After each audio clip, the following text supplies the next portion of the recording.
Katulad ng pinamigay kanina. Ito na ito. Anim na lang. Asan si Rosalie?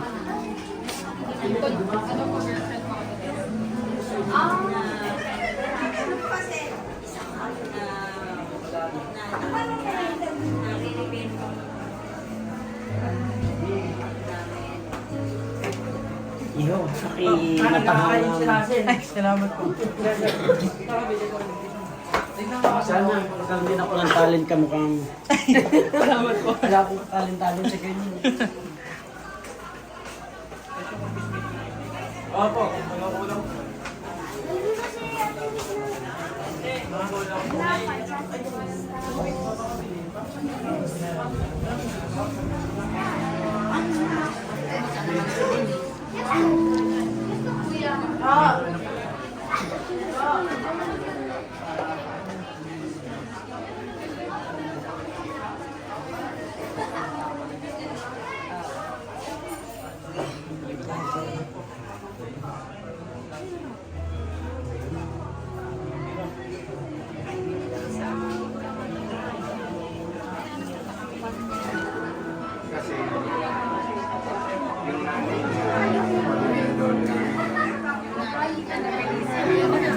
Tapos yung tatay niya, yan na naman ang lola ng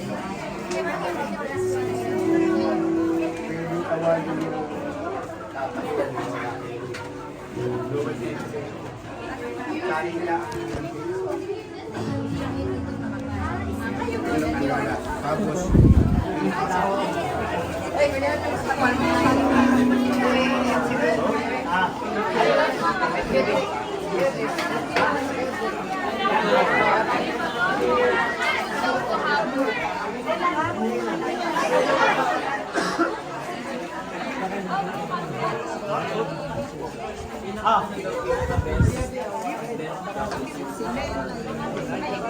Yan na lang. Ito. Sa ano po ni Jessa.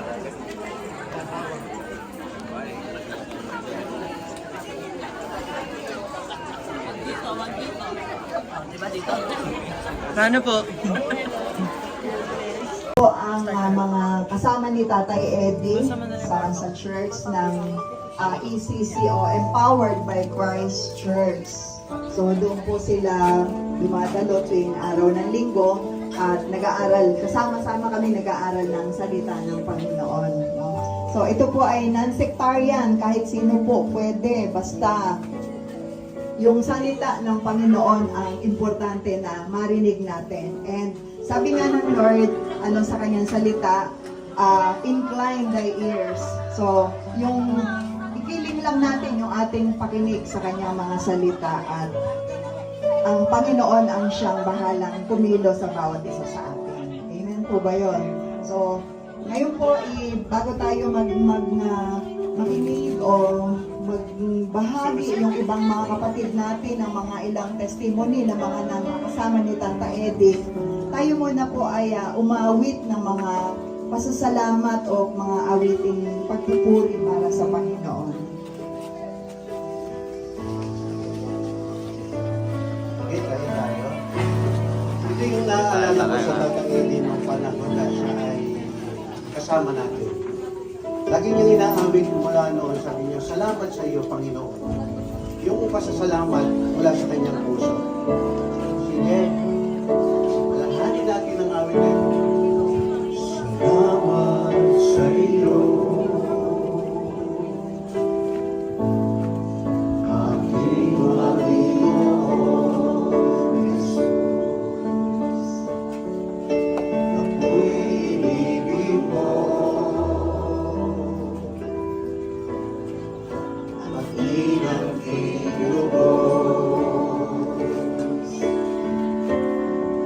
Ang daming nalay ko sa'yo, aking Ama, ay buong buhay ko, puso at kaluluwa, di makayanan, makapagkaroon, mamahalin iyas, itinong ilubog, ang daming dalangin. ay tanggapin ang tanging alay ko, nawa ay gamitin. Ito lamang, Ama, wala nang iba pa akong mahihiling. Di ko akalain na ako ay bigyang pansin. Ang tao'y tulad ko'y di dapat mahalin. Ang tanging alay ko sa'yo, aking Ama, ay buong buhay ko, puso at kaluluwa. Di na makayanan, makapagkaloob, mamahaling hiyas, higit kong ilubog ang laging dalangin. O Diyos ay tanggapin ang tanging alay ko, nawa ay gamitin. Ito lamang, Ama, wala nang iba pa akong mahihiling. Aking hinihintay ang iyong pagbabalik, Jesus, ang makapiling ka. Kadalag ang lubos, ang tanging alay ko sa'yo, aking Ama, ay buong buhay ko, puso at kaluluwa. Di na makayanan, makapagkaloob, mamahaling hiyas, higit kong ilubog ang tanging dalangin. O Diyos ay tanggapin ang tanging alay ko, nawa ay gamitin. Ito lamang, Ama, wala nang iba pa akong mahihiling. Ito lamang, Ama, wala nang iba pa akong mahihiling.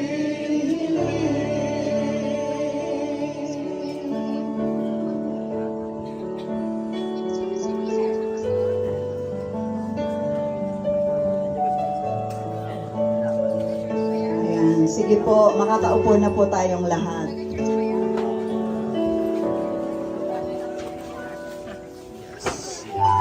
Okay. So, ngayon po makakarinig tayo ng mga tawag doon, mga nakasama ni ni Tatay Eddie. Hindi na ano ko doon sa song kasi yung kanta po na yon, maliit pa lang ako, naririnig ko na. No? And isa yon sa naaalala ko na paborito ni Tata Eddie. Tatawag po ako ng mga kapatid, pero bago ako tumawag ng mga kapatid na magte-testify o magpapasalamat kung doon sa panahon ng nakasama nila si Tata Eddie, ako muna po kasi parang ako yung pinakabata. Na natitira. Joke lang po Hindi, kasi natatandaan ko po kasi nung ako nakakasama dito sa lugar na ito, hindi pa po ito dito noon, maganda lang alalahanin kasi noong napunta ako dito, si Tata Eddie porsigido yan na papasok doon sa kanila kung saan nandun yung tanggapan, nandun na rin yung kusina, nandun na rin yung lahat, So, Nakakamangha yung ginawa ng Panginoon sa kanilang buhay, sa kanilang pamilya. Noon po, ang kilala ko lang si Rose. Si Rose noon ay nasa 15 years old or 16. Mas bata pa doon yata o mga ganon. Si Rose pa lang ang kilala ko noon. Si Ronnie, mahubo pa yan, tumatakbo siya. Hubo, tsaka sila, mga bata pa sila, and sila Rowena, mga dungisan, mga ganon, ano. So, ganon ang nila, no. And, si Tata Eddie na, bagamat hindi kami, kasi magkaiba kami ng level, pero very appreciative siya. Pag kami dumarating dyan, hindi malaman kung anong gagawin. Tapos si Nana Luming. Si Nana Luming, malambing si Nana Luming. So, yun lang yung mga bagay na naalala ko sa buhay ni Tata Eddie. Kasi, nung pong ako'y panahon noon, nag-asawa na ako, na iba po ako, nalayo po ako. Tapos, ngayon na lang po ako ulit nakabalik nitong dito sa church na kasama ko ulit silang Tata Eddie, and nakita ko na hindi ko na nakilala si Ronnie, hindi ko na nakilala si Randy, na sila pala yung tatakbo-takbo noon. And yeah, si Raquel lang yung ako kasi nakikita ko siya sa Marcelo. So, maraming mga bagay o maraming ginawa o patotoo si Tata Eddie, mga magagandang bagay na ginawa sa kanya ng Panginoon. Naalala ko noon, pagka tumatayo yan sa gitna, nagpapatotoo siya, naiiyak yan, na nung kwento na sila'y namamaklad, doon sa dagat, ganon. Pero nung malaunan, ang kinukwento na niya na talagang pinagpala sila ng Panginoon. So, yun, isang mga magagandang alalahanin o na alaala na nabuhay sa nung panahon na siya ay nabubuhay pa dito. At ang isa sa ikinakahanga ko sa kanya, hanggang sa edad na siya ngayon ay umuwi na kay Lord at the age of 76. Last na pagkikita namin, last Sunday. And talagang kahit na mahina na siya o yung kumbaga hindi na siya masyadong ganun kaaktibo, pero hindi pa rin siya talaga nakakalimot. Lalo na pagka naririnig niya yung pinapangaral ng salita ng Panginoon, hindi nawawala sa kanya yung Amen. Di ba? Amen. Siya yung boses niya, yung maririnig mo talaga. Na nangingibabaw na siya yung taga-Amen pagka merong, lalo na pagka maganda yung preaching ng pastor, no? So, yun lang po. And next na tatawagin ko, isa din po ito na orig na nakasama ni Tata Eddie. Ayan po, tawagin ko si Lela o si Sister Juliet. Sila po yung mga unang talagang nakasama ni Tata Eddie. Hello po, hello. Magandang gabi po sa inyong lahat. Pangalan ng ating Panginoon. Sabi nga niya, yung nakasama talaga ni Tata Eddie. Sa totoo lang po, nakita ko namin talagang mag-asawa yung buhay nila Tata Eddie. Sabi nga niya kanina, maliliit pa sila Ronnie. Totoo po yun, dahil si Ronnie nun ay ganyan palang kaano. Pero nakita ko silang lahat, dahil nga po kami ni Tata Eddie ay nagsama mula pa nung una hanggang ngayon. Hindi po talaga siya huminto sa sa Panginoon. At si Ruby po noon ay bata pa noon parang 13 pa lang yata siya nung umaako na kami magkasama nila Tata Eddie. Nakita ko po talaga yung buhay nila. Ito po nung kami ay unang nag-Bible study rito, hindi po talaga ganito yung bahay nila. Kapag ka po gabi at maganda panahon, kita po namin yung bituin talaga sa langit. At kapag ka naman po umuulan, naniligo naman po kami. Totoo po yun. At talaga pong yung kanilang, tawag doon, yung sahig po nila na kawayan. Talaga pong butas-butas. Kaya po talagang nakakatawa na, alam niyo po ba, nakaka-inspire talaga yung buhay nila Tata Eddie dahil hindi talaga sila nagsawa sa paglilingkod sa Panginoon. Alam niyo po, ang iniiyak niya talaga noon, naalala ko pa nga po nung minsan na nandito kami. Kasi po tuwing araw ng Biyernes, dito kami sa kanila nagagawain. Kapag ka po yung, sabihin ko ba yun? Kapag ka po magsaingan na, dito na kayo kakain. Pagka po nangutang sila sa tindahan, ayaw na silang pautangin. Kasi nga, marami na silang utang. Sabi niya, ano ba yan? Lagi nang ganun-ganon. Alam niyo, nakakatuwa. Sabi nga ni Tata Eddie nung sa amin, pagka kami na lang kaming mag-aasawa. Silang mag-asawa at kaming mag-asawa. Naiiyak po siya. Ang talaga po ang hibik niya sa puso niya. Sabi niya, Diyos ko, hanggang kailan ba kami ganito? Ganito na lang ba yung buhay namin? Ang sabi nga namin sa kanya, Tata Eddie, huwag kang mawawala ng pag-asa. Buhay ang ating Diyos. Naririnig niya ang iyong mga hibik mo at yung mga nais mo sa iyong mga anak. At alam niyo po ba, sabi nga doon sa Proverbs 15:29, na yun daw pong dalangin ng matuwid, dinidinig talaga ng Panginoon. At yun po sa kapapanalangin. Siguro naman po, kitang-kita nyo na mula po doon sa kahirapan, natamo ng pamilya ni Tata Eddie yung kasaganaan. At nakapamuhay sila ng totoo namang maluwag. Ang sabi nga po doon sa aklat ng mga ano po yun, ang sabi nga ni Haring David, siya'y naging bata at siya'y naging matanda. Pero ang naglilingkod sa Panginoon at talagang kumikilala sa Panginoon, hindi niya talaga pinababayaan at hindi namamalimustan tinapay. Yun po yung nangyari sa kanila at talaga namang nakita nyo, ang ganda ng bahay nila. Dati po na yung bubong nila na kita yung mga bituin, kita nyo naman yung ilaw nila ngayon. Sabi nga ng mga bata, tutyan. Ang tutyan. Di po ba? Kaya kitang-kita mo talaga sa kanila yung kabutihan ng Panginoon. Ayun lang po, na tunay nga na kapag ka ang Panginoon na hinanap mo, dahil sabi naman talaga na unahin mo muna ang kanyang kaharian at ang kanyang katwiran, yung lahat ng bagay, idaragdag niya sa inyo. At walang bagay na hihingin tayo sa Panginoon na hindi niya ibibigay dahil minamahal tayo ng Panginoon. Ganun po yung nakita namin mula sa pagkabata nitong mga ito hanggang sa kanilang pagtanda.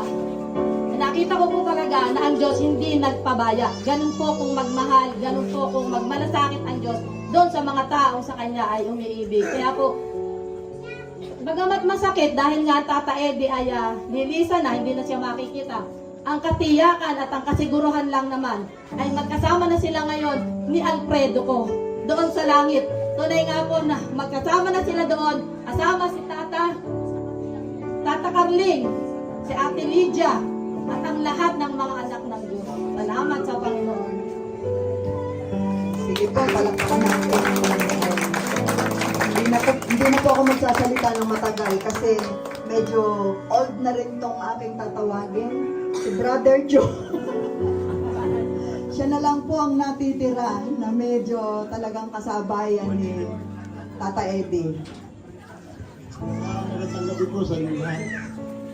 Nagpapasalamat po sa Panginoon na nagsasalita po sa inyo harapan tungkol sa pagkasama po namin ni Tata Eddie. Si Rose, di ba Rose, tinanong kita ng saan gabi? Ikaw ba kami si Rose? Kasi hindi lang kita nakilali. Siguro hindi mo rin ako nakipagsatangan na lang panahon. At yung lugar na ito, hindi ko na rin nga maalala eh. Nabura na rin sa isip ko. Pero natatandaan ko noon, ang bahay ninyo noon, ang dingding ay, dahil ang dingding nito ay sako. Yun ang natatandaan ko noon. Pagkatapos, dito po noon, kaya yung pamangkin kong maliit, laging kaya diyan. Yun po ay 3 taon. Kaya po ako yung natatandaan ko, ang pagiging mananampalataya ni Tata Eddie, 35 taon. Wala po nakakalam din sa inyan. 35 taon yan. Kasi kaya ko po naalaan yan. Yung pamangkin ko si Gerson, yung kinakaya na 3 taon lang siya. Kaya nung araw na yun, tinanong siya, Banak ako, ilang taon ka na? 38 daw. Binawas ko yung 3 taon. Ngayon, yung 30 ka na ano ka, 35 years na nagdiligod sa Tata Eddie at kasama namin yan. Na, yun nga, pag kami pinshowing dito, lagi namin kasama si Tata Eddie. At nakamamangha, ano niya, ito po ang nakakaano dito sa bilang ng talatayan. Yan kanalapin na yan, hanggang dito, nilalakad. Hanggang doon po sa doon sa bayan, nilalakad sa po namin. Ganyan nga po, sabi ko nga, mananampalata, tatawag ka lang sa kasada. Ayaw na, gusto na kasasakyan. Pero kami po noon, ma-miss ka nga eh. Si tatay, hindi nga, sa panahon na yun. Sabi nga ni tatay niya, ang naging dahilan niya kasi naging mananampalataya. Kasi yung una nag-share sa kanya. Pagkatapos, yung isa pa po natatanda ko dito noon, kala na kayo rin si Laros dito, na kung magbe-birthday yung Tatay Eddie, ang alam ko dun, June. At kami noon ay may mga barkada ng kalalakinan, naghahanda si Tatay Eddie, lagi kami puno kumita yan. Ngayon, ang biro po ng dalawa, si Roland at saka si Brother Al, Tatay Eddie ka, si maghahanda kayo sobra-sobra. Gawin ni kaya natin yung birthday gusto sa isang taon ni dalawa. Natatanda ko po yun. Yun lang ni brother at saka ni... sabi naman ng sabi ko manita ni tatay eh. Gusto yung karin eh, yung bilig gusto ko makita kayo rito. Huwag na po eh, katabi. Kasi nga ako noon, nagmamamangha ka. Nung araw, hindi mo ma-imagine, yung panahon ngayon, akala ko yan. Na, sabi nga ni Sister, pag tumingala ka, bituin ang makikita mo. Pakulan, papapatang ka na ulan. Ganun ang panahon kanilang pamuhan. Tama yung sinabi nga ni dumayin si Tatay sa Panginoon. Hanggang kalat po kaya, umiyak siya noon. At alam mo ba, ang magandang maan ko sa akin si Tatay kahit nung siya may sakit, kami po ay lagi nagpupunta ito. Kasama ko po isang tao riyan na lagi pong, natungayan ni Rani,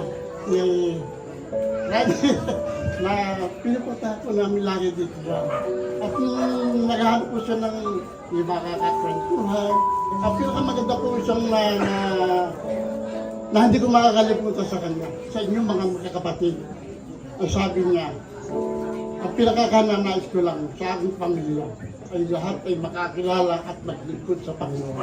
Yun ang pinaka-imitin niya. Kasi sabi nga niya, naranasan ko na yung pagtugo sa kanyang panalangin kasi pinagpala. Ang hinihiling na lang niya sa kanyang pamilya ay maglingkod at sumamba sa Panginoon. Yun lang. Tawagin ko na si Kuya Ariel.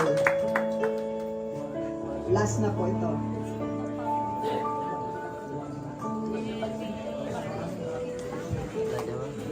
Siya po yung pinaka-latest dito. Alam po, magandang gabi po sa lahat. Pakikiramay po sa pamilya ni Tatay Eddie. Ako po si Ariel, taga Barangay Balayong po. May sila po, kasi halos nasabi na po nila lahat eh. Kuwan po, munting alaala po sa panahon na nagkakasama kami ni Tatay Eddie sa mga Bible study, sa cell group. Madalas po siyang mag-share, magpatuto, patungkol nga po doon sa mga binanggit nila na dati ng buhay at yung buhay na ngayon. Madalas po yun, nagbabalik siya ng papuri, pasasalamat sa Panginoon. At natatandaan ko po yung madalas pong verse na kanyang sinasabi, yung kanyang paboritong verse, yung sa aklat po ng Kawikaan 3, 5, and 6. Yun po ang madalas niyang binabanggit, yung kay Yahweh ka magtiwala, buong puso at lubusan, at huwag kang mananangan sa sariling karunungan. Sa isang guniin, sa lahat ng mga balak, at kanya kang itutumbak sa lahat ng iyong lakad. At yun po, last month lang po, nagkaroon po kami ng Bible study, maikling pagtitipon kila sa bahay po nila Brad Ronnie.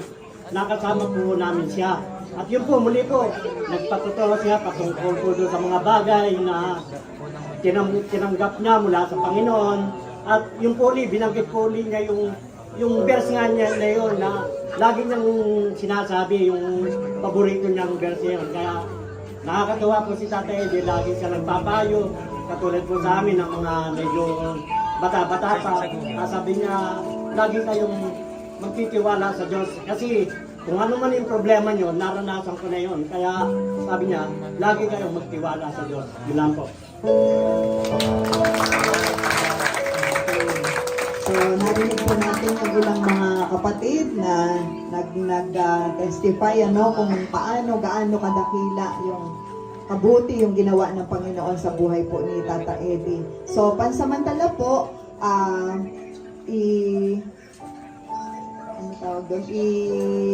i-pending muna natin yung mga tatawagin natin sa susunod po yun namang mga kanyang mga mahal sa buhay. Pero po bago ang lahat, iniimbitahan ko po ang bawat isa na buksan natin yung ating pakinig at saka yung ating puso. Kasi po, bago ang lahat, ay meron po magbabahagi sa atin. Sige po, sama-sama po nating ipanalangin yung pamilya ni Ninong Eddie, yung mga naiwan at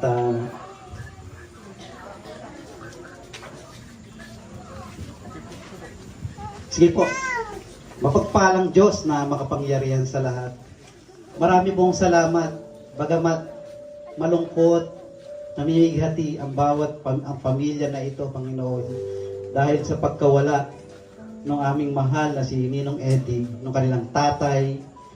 Lord, tunay na sa bawat luha ay mayroong pag-asa na nakalaan, Panginoon. Salamat po, Panginoon, sa mga anak ni Tatay Eddie, doon sa kanyang apo. Salamat po doon sa lahat ng kanyang mahal sa buhay, O Diyos. Dalangin po namin na sa kabila ng kanilang kalungkutan, alawin mo po sila, Panginoon, ng iyong banal na Espiritu. Dalangin po namin na i-restore mo po yung kalakasan na kailangan po nila ngayon. Dalangin po namin na patuloy niyo po silang samahan. Patuloy po, O Diyos, na yakapin mo po sila ng iyong mga bisig, O Diyos, upang makita nila at maranasan nila yung pag-asa na sa kabila nung nawala yung kanilang mahal, Lord. Dalangin po namin yung pag-asa ay nasa sa iyo, aming Panginoong Yesus. Yes, Lord, patuloy na pagpalain mo po yung kanilang mga buhay, O Diyos. Patuloy, O Diyos, na samahan niyo po sila, ingatan mo po sila, pagalingin niyo po sila, Panginoon. Ano man yung kanilang mga pangangailangan, Panginoon. Lord, ikaw po yung magpo-provide ng lahat ito. Ikaw po yung magbibigay, O Diyos. Ikaw po yung magpatuloy, O Diyos, nagagabay, mag-iingat. Dalangin po namin yung guidance and protection mo sa kanilang pamilya, sa kanilang mga apo, sa kanilang mga manugang, O Diyos. Patuloy na ikaw, Panginoon, yung malalay, gumabay, mag-ingat po sa pamilyang ito, O Diyos. Maraming salamat po at ikaw po yung patuloy namin na pupurihin, patuloy namin na pararangalan sa pangalan ni Jesus. Ito pong aming dalangin. Amen. Amen. Thank you po.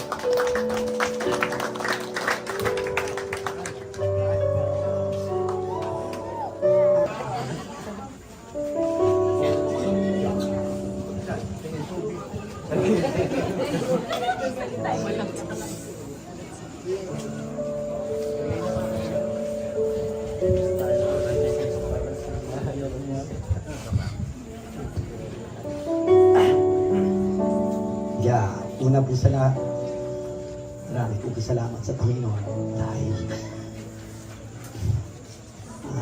binigyan po kami ng ating nabinigyan po kami ng magulang na nag-protect sa amin hanggang sa aming paglaki.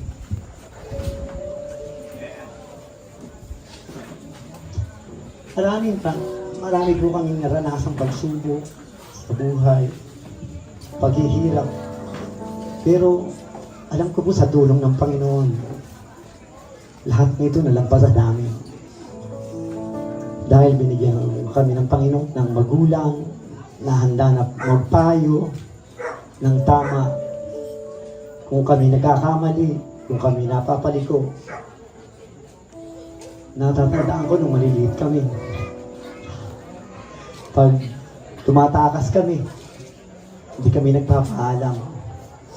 Siyempre, ang magulang mag-aalala yan. Baka napapaano na yung mga anak niya. Pinapalo kami. Hindi namin naiintindihan kung bakit pinapalo kami dahil bata pa kami. Hanggang sa na-realize ko nung nagkaedad na ako. Yung palang pag-aalala na yun. Nami-miss ko. Dahil hindi pa na galit yung itanda ng pagmamahal sa aming lahat. Sa aming kakapatid. Napaka-sarap na tunay na karoon ng magulang na handang pumotekta, bigay ang buhay, lakas. Natatandaan ko, maliit pa ako noon, pag kapatid ko si Randy, nangingisda sila, dumadala, ayaw pang umuwi ng kapatid ko yan. Dahil kailangan, uuwi rito. Kinukwento ng tatay ko na kailangan ng pagkain, kailangan ng kinabukasan dahil walang pansaing, walang anumang bibilin. Pero nakakatuwa ang Panginoon. Kung tunay na iaasa mo lahat sa Panginoon, kung ano yung pangangailangan mo, sabi ng tatay ko, habang nabubuhay anak, may pag-asa. Basta manalig lang tayo sa Panginoon. Kasi yan lang talaga ang ating pag-asa. Wala na tayong sasandigan. Ang Diyos lang. Natutuwa ako lalo sa ate ko. Yan. Panganay namin kapatid. Maaga pa lang. Natatandaan ko 15 years old. Sabi nila, konting ano lang pag dumadating daw ang mga hapong araw, tago kayo. Andiyan ang mga hapon. Nakatalas kong narinig yun. Pero ngayon, sabi lang nila diyan ay ka mga hapon, labas. Pero ganun pa man yung image na ganun, hindi mali yung parang maling masama ang pananaw nila sa mga hapon na palaging masama dahil masama ng gerang ginawa nila. Pero hindi. Napatunayan ko sa 19 years kong nasa Japan. Napakabait nila. Lahat ng gagawin mo, itatama ka nila. Masyado silang disiplinado sa lahat ng bagay. Nung umuwi na ako dito, sabi ko, ito na ba Pilipinas? Umalis kasi ako noon, 24 years old. Ako, ngayon, magsi-50 na. Sabi ko, ganito ba ako Pilipinas? Parang walang pagbabago, madumi pa rin. Sabi ko, kailan kaya mababago Pilipinas? Para sa susunod na henerasyon, nakikita nila, may iba naman. Nananalangin din ako sa pagkakataon niya na sana isang araw mabago yung isip natin na ilahan pa ba? Kami magkakapatid, paminsan-minsan hindi kami perfectong magkakapatid. May pag-aaway, minsan may pagsusumbatan eh. Hindi mawawala yun sa tao. Hanggang nandito tayo. Pero ganun pa man, magulang namin, pumapagitna sa amin, mga anak. Hanggang nabubuhay ako, tandaan nyo, gusto lang maipapayo ko sa inyo. Magmahalan kayo. Wala akong naibigay na kayamanan sa inyo. Payo lang talaga. Walang anuman. Tandaan nyo yan, anak, mga anak ko. Magpapalaki kayo ng mga anak na nararanasan nyo ngayon. Kung ano yung hirap na nararanasan namin noon. Kung ano yung sakit, pag-aalala. Pag nagkakasakit kayo. Kung yung oras na nagugutom sila, kung ano mapapakain mo. Ngayon, nararanasan nyo yan. Pero sana, ituro nyo sa mga anak nyo, yung tama lang. Kung ano yung tama na naayon sa Panginoon. Marami akong gustong sabihin, lalo sa memory ng father ko. Nung umuwi ako dito, madalas kami nag-uusap, may pagtatalo, dahil iba nga yung naging karakter sa Japan, medyo straight ng konti sa lahat. Pag nakikita kong umihihi rito, pinagbabawalan ko si tatay. Nagtatapon ng basura, pinagbabawalan ko si tatay. Pero ganun pa man siguro ganun na naging nila. sa akin naman ako, hindi naman ako masama yun. Hindi pa naman ako hulihan lahat. Kaya nagpapasalamat ako sa Panginoon. Medyo na iba na ito. Yan, sa mga kapatid ko yan, mahal na mahal ko kayo. Sa lahat kung payo sa atin, pinapayo mo rin na sa atin ang ating mga magulang. Magmahalan tayo. Hindi naman lahat ng oras, panahon, magkakapatid tayo. May darating na pagtatampuhan. Pero wag sana, yung tampuhan yun, magiging maging tawain, maging dahilan para magkahiwalay ng tuluyan. Magkakadugdug tayo. Walang sino ang magtutulungan kundi tayo magpapamilya. Darating at darating ang panahon, hihingi tayo ng tulong sa isa't isa. Maging palakas lang tayo. Huwag natin yung pride. Dahil ako ang ako ang nagtaguyod, ako ang nag-ano ng lahat. Hindi ganun. Dapat tayo, basta pantay-pantay.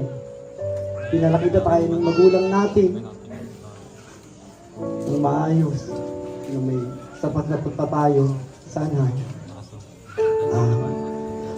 pakita natin, wala man sila, di man nila nakikita ngayon, mapadama natin sa isa't isa yun, pagkakaisa bilang isang pamilya.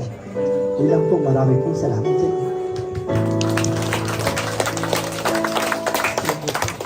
Ayaw pa pong magsalita yan, ha? Sige, tinatawagan ko naman po yung kanyang apo. Isa sa kanyang apo, si Jerome.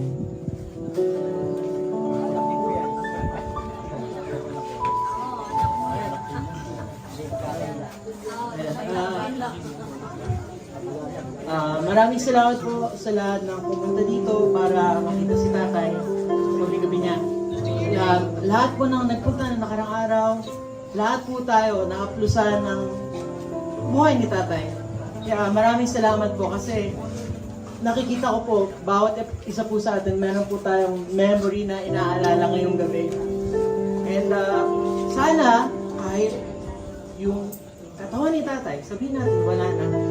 Yung kaluluwa niya, kasama natin ngayon, habang buhay tayo. Si tatay, pinakamarangal na taong kilala, pinakadakila.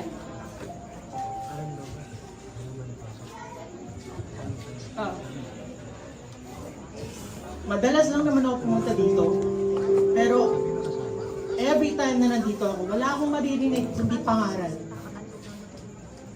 Kasi yun lang yung sabi niya mabibigay na sa atin. Inaalagaan ko yun. Paulit-ulit niyang sinasabi yun. Binabasahan niya ako, kawikan. Kasi yun yung may bibigay niya.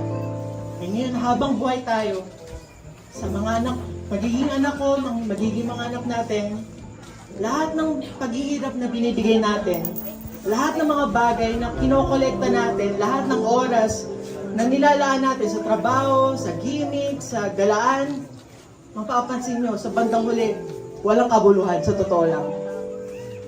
Kasi sa kahuli-huliyang oras ng buhay natin, magtitipon at magtitipon din tayo. Alalahanin natin lahat ng mga oras na pinagsamahan natin, kung ano yung mga bagay na pinahalagaan talaga natin, kundi ang pamilya. Kaya tatay, pasensya na kung di naman ako palagi napupunta dito. Pero tandaan nyo, kung nakikinig ka man, ito, nung may nagsalita po kanina, na sabihin natin, nung siya'y nabubuhay pa, sana nga, nasabi ko to, malaki yung bigat sa akin nun, kasi habang nabubuhay sana, nasabi ko to, sana naipakita ko to, sana nadala ko siya dito. Pero kung tatanggapin nga natin si Jesus sa buhay natin, maiintindihan natin na meron tayong kapupuntahan at magkikita po tayo ulit lahat. Kaya para sa akin mabigat na wala na si tatay. Mahirap tanggapin na hindi ko na masasabi yung mga gusto kong sabihin. Mga gustong ibigay, may padama sa kanya. Pero yun lang din yung pangahawakan ko.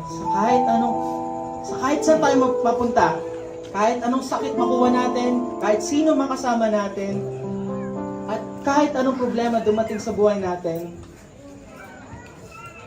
si tatay, nasa sa atin din. Yung mga mahal nyo sa buhay, lapitan nyo, kahit yun din pinagsisisihan ko. Bakit ba kausapin si tatay? Andiyan na naman si tatay. Malaking pagsisisihan para sa akin. Kasi iniisip ko, mahaba pa buhay natin. Hindi ko naman nakakalaing next month, birthday niya, mawawala na si tatay. Pero yun lang yung masasabi ko sa ating lahat. Lahat po na nagpunta dito, lahat po kayo, kinabukasan, babalik tayo sa kanya-kanyang buhay. Pagkaraan ng ilang taon, makakalimutan natin minsan itong gabi na to. Pero sana, lahat po ng mga nakasama ni tatay, alalahanin niyo po yung kagandahang mga memories na nakasama natin siya. Yun yung panghawakan natin. At sana, ngayon, magkasama na sila ni nanay, wag po kayo mainip, susunod din kami. Ako, para sa akin, hindi ngayon gabi. Wag muna ngayon. Pero masasabi ko, wag po tayo maiinip. Tatay, makikita po tayo ulit. Unang-una, yayakapin ko kayo ni nanay. Kaya, habang kami nabubuhay, papakalat po namin lahat ng pangaral na binigay niyo sa amin. Kaya yun po, maraming salamat po sa inyo lahat.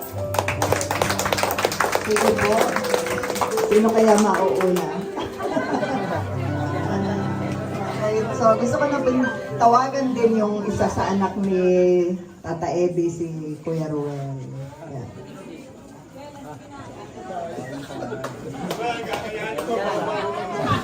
Sabi mo, di ba? Tatay, magkita ako si Nana.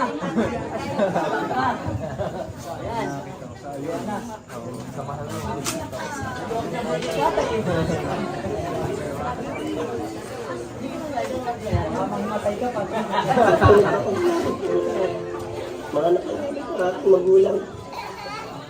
Tapos kami mawala ng magulang. Araw-araw ko po kasama sa rin. Mahal ko po yun. Sabi ko tayo, na kami nararamdaman tayo, araw-araw ko po sinasabi yan. Puro wala. Minsan, natulog na sa bahay na kung yung gabi. Yung pala mawawala na po. Pangasakit ko talaga.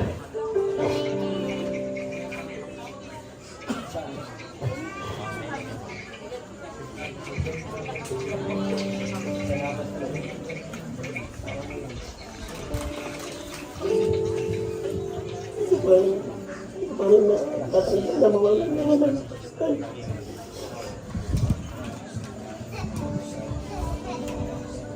Ay mga sinabi mo sa akin, mahal mo sa kapatid mo. Mahal mo yung mga mo. Ay na po mga salamat. Okay. Sige po, meron pong gusto rin na mag-share o magpasalamat sa online, through online. Si Ruby. Isa po sa anak ni Tata Eddie na nasa Japan. Naka-ready na po ba? Ano? Tingnan mo na, napapaluha ako sa dali. Wala siyang gabi. Narinig ka na. Go. Sasabi ko lang sa tatay ko, magpasalamat ako na naging siya ang tatay namin. Walang araw na hindi kami tumatawag na walang pangaral sa totoo lang, lalo na yung anak ko, si JC, kahit hindi niya naiintindihan, kinakausap niya, sasabihin niya sa anak ko, JC anak, ang mami mo, mamahalin mo, aalagaan mo, kahit hindi niya naiintindihan. Oo lang ng oo yung anak, sabi niya, mamahalin mo dahil walang kulang na pamamayaan ng anak. Basta kahit anong mangyari, magulang mo yan. Magkaroon ng kayo ng problema, magulang mo yan. Yun ang hindi naaalis ni tatay sa pangangaral sa amin pag tumatawag kami. Isa pa. Ewan ko, basta yun.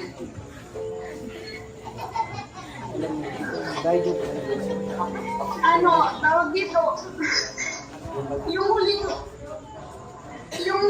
Yung huling gabi na tumawag ako sa hospital.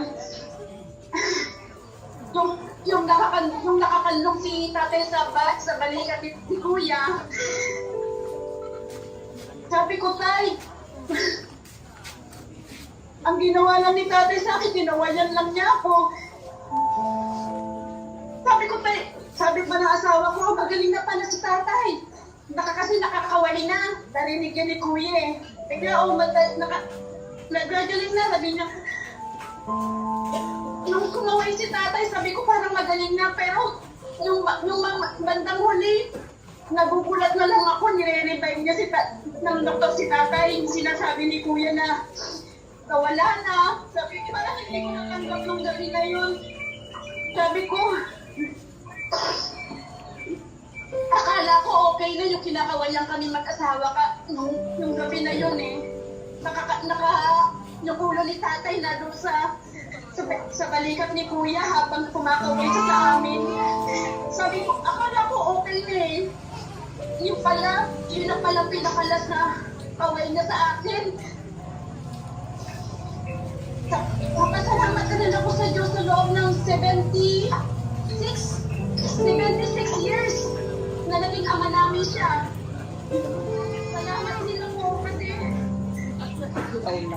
naging magulang namin siya kahit na hindi buo ang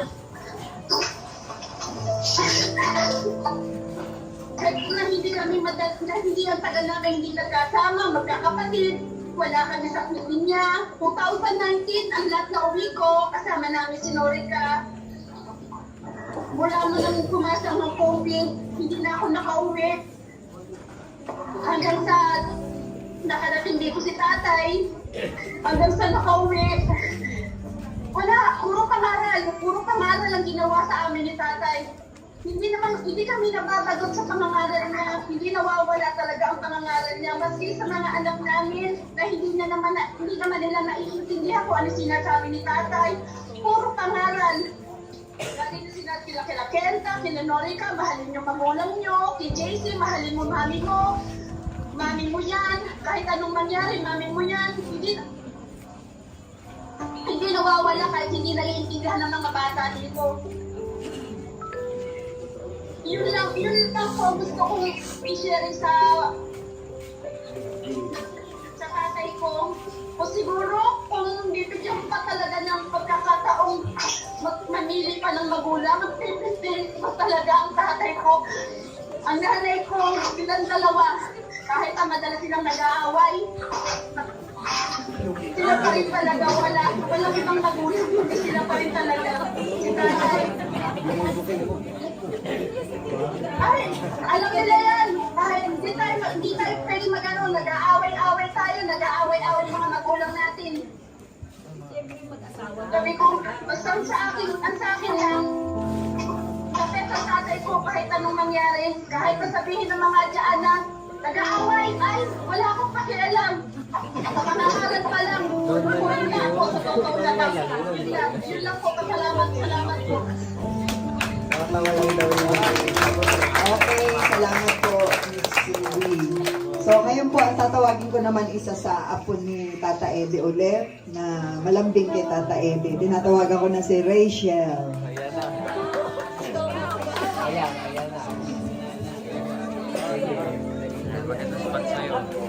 Maliligo na luha ngayon. Sorry, ako lang yata may script eh.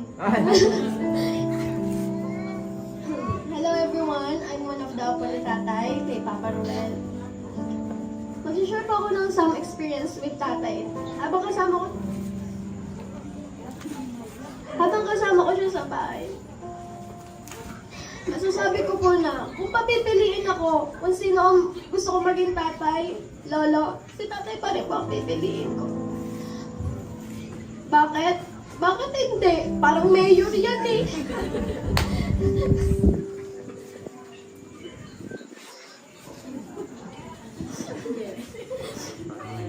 Parang mayor sa sobrang bait, sobrang mapagbigay, mapayo, matulungin. Kahit na alam niya nakapos din siya, magbibigay pa rin siya.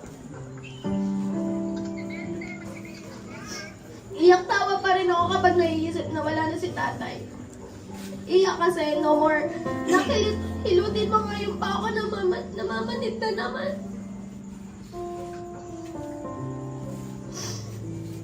Tawagan mo nga yung kapatid mo anong oras na. Nak, mag-grocery tayo, nagpadala na tita mo. Mag-aral kayo mabuti at magtapos sa pag-aaral para matulungan na yung papa niyo kasi ang daming anak ni papa.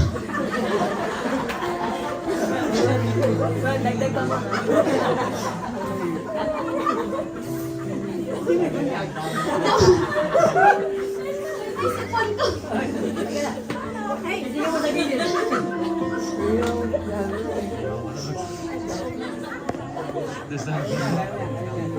Wala pa ba yung kuya mo? Yung papa mo? Yung tito mo? Anong oras uuwi? Nandiyan ba si Bunso? Chicharo na lang yung maiulam. Bakit mo tinanggal yung bituka at hasang? Yun na nga nagpapasarap sa isda.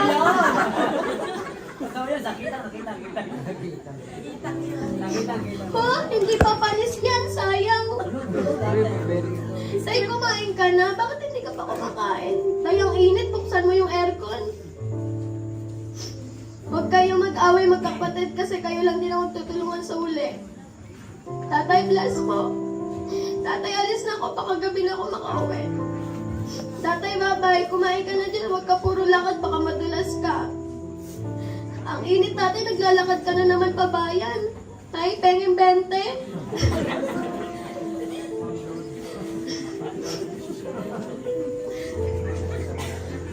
Wala na din uupo sa harap.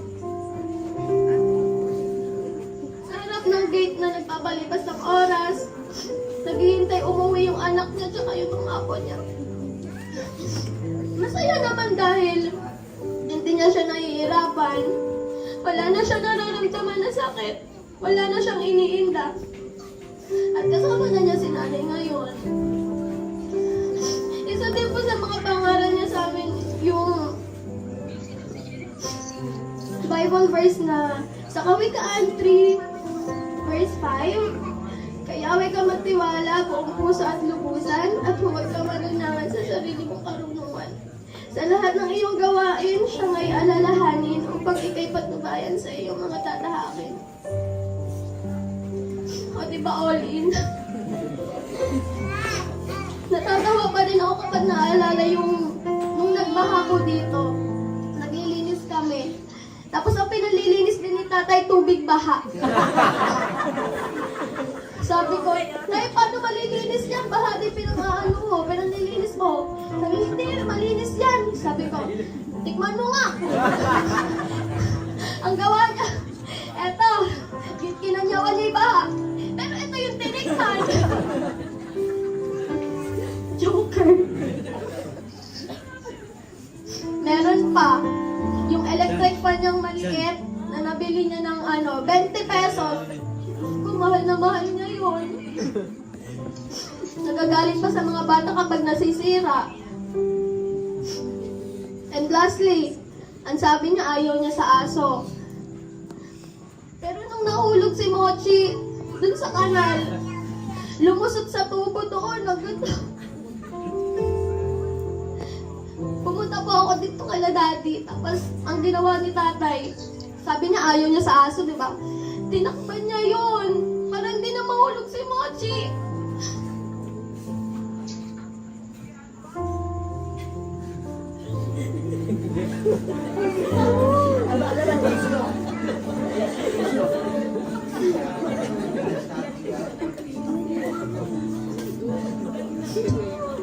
Tatay lang din namin naranasan mapalo sa pet. Padadapain kami sa kubo. Kami tatlo ni Russell, ni kuya ako. Kapag nag-aaway kami o kaya nakakagawa kami ng mali. Sa sobrang lakas ng palo ni tatay, nagawa pa namin kumuha ng karton patakpan yung pet na.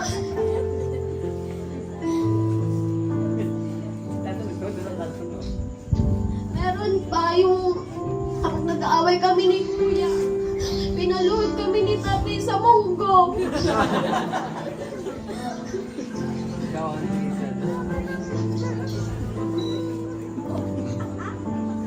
Yung sakit mo na. Nasa harapan, Si tatay, si nanay, tapos kaming dalawa ni kuya nasa harap nila. Nakaganon.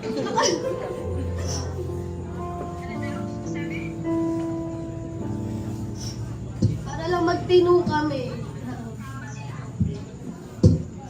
I know, Tata, you're in a better place now. And you will never be forgotten.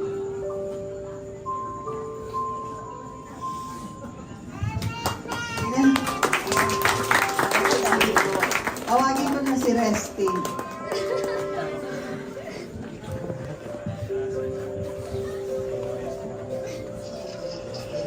Next ka na, Russell. Wala na po akong masabi dahil nasabi na po lahat ng kapatid ko. Sabi ko sila. Yung masasabi na lang po dahil po sa nasabi na po ng kapatid ko, maraming salamat po sa buhay ni tatay dahil simula po pagkabata namin, lagi na po siyang nandiyan para sa amin, lagi po kami niya tinuturuan ng mga mabubuting bagay po na lagi pong nasa bahay po. Minsan po, pag nagbabasa po siya ng Biblia po, tiyatawag niyo po kami para basahin din po yung pinabasa niyo po. Kung mapanaw po nun di po kasi masyado yung malawang isip namin sa mga ganung bagay kasi masyado baka bata po kami. Kaya minsan po, pag nagbabasa kami nun shortcut po namin dahil di po namin maintindihan Pero habang tumatagal, naintindihan po namin lahat po na tinuturo niya dahil siya po nakaranas sa mismo ng ganung bagay. Dahil tulad po nung panahon din po niya, magulang din po niya tinuturuan po siya ng kung ang anak mo man ay kulang sa damit at pagkain, sa pamahalot pangaral wag kukulang. Dahil po ang yaman ng magulang ay ang anak po nila. Kung ang anak po nila ay nabubusog sa pangaral ng magulang, yun po ang tanging yaman ng mga magulang. Kaya po, ngayon po wala na po ang tatay,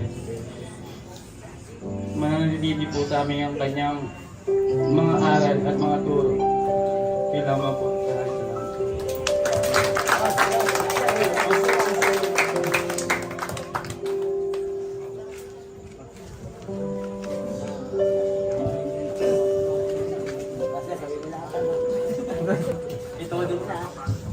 Magandang araw po sa lahat ng narito.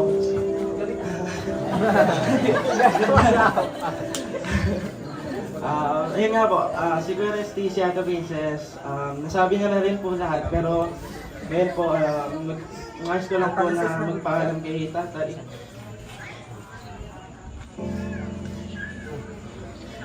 Alam po naman natin lahat na nasa magandang kalalagayan si tatay ngayon.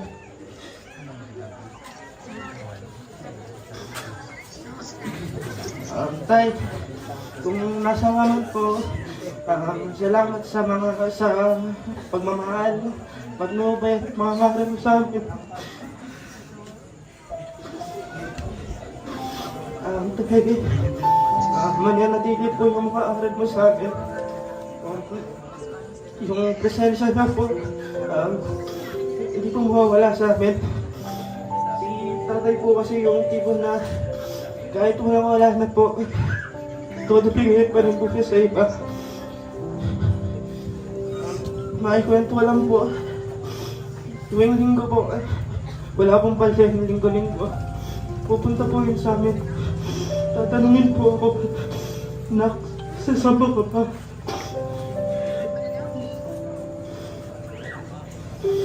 At kada araw sa tuwi po ako, tatay po yung ulit na pagpapaalaman. Sa kanya po wala kita naman. Tay, kung nasa naman po, gabayan niyo po kaming mga naiwan mo dito. At sana po masaya pa po kayo ni nanay dyan. Hindi man po mayan, lahat po tayo magsasama sa langit. Patuloy po natin pupurihan ang ating Panginoon. Yan lang po. Sige po, salamat, Russell. So, ngayon naman po, meron pa bang, bago ko tawagin yung pinakalas? So, sige po, bali ang last na tatawagin natin ngayon ay yung kanyang walang ibang panganay, kundi si Rose. Yan.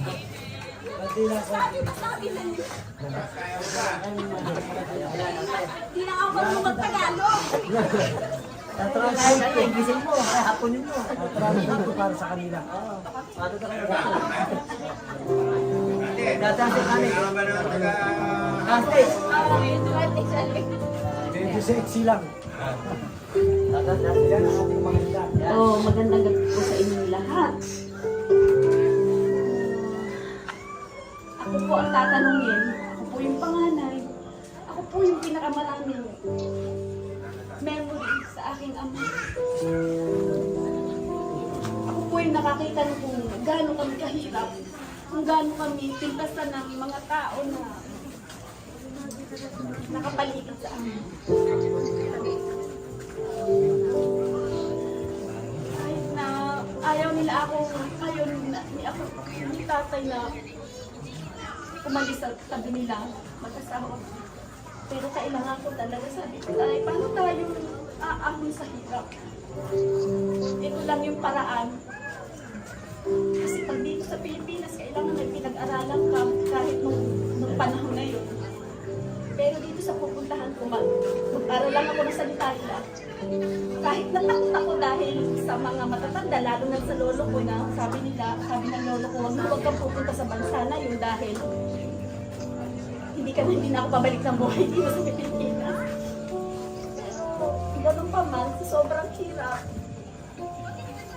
sabi ko, kung talagang ako mawawala talaga, basta payagan niyo ako. Itatry ko lang kahit isang beses lang. Tapos yun nga, nakapunta ako, hindi ko naman sukat nakalain na yung lahat ng sinasabi ng mga tao na ganito pa rin to, bakit? Ganito pa nakabait yung bansa na to? Bakit ganito? Parang yung pera, parang ayan lang, kunin mo. Wala. Noong nakahawak ako ng malaking pera, yung pera na yun hindi sa akin, ibinigay ko lahat sa nanay ko, sa tatay ko. Sa loob ng 6 na buwan, pagbalik ko dito, nasaan na yung bahay namin na may mga butas, talagang si tatay ko, wala talaga siyang ultimo ko na sinayang sa mga pinaghirapan ko. Na yung mga kapitbahay namin na kasing ikuladan niya na talagang, pero okay lang po yun na minsan magsaya ka. Pero si tatay ko talagang wala. Wala talaga siya. Lahat ng pera na kinita ko, talagang sinabi niya sa pamamahay namin. Wala ako masasabi. Talagang nagpapasalamat lang po ako dahil siya yung naging tatay namin lahat. Yun lang po. Salamat po.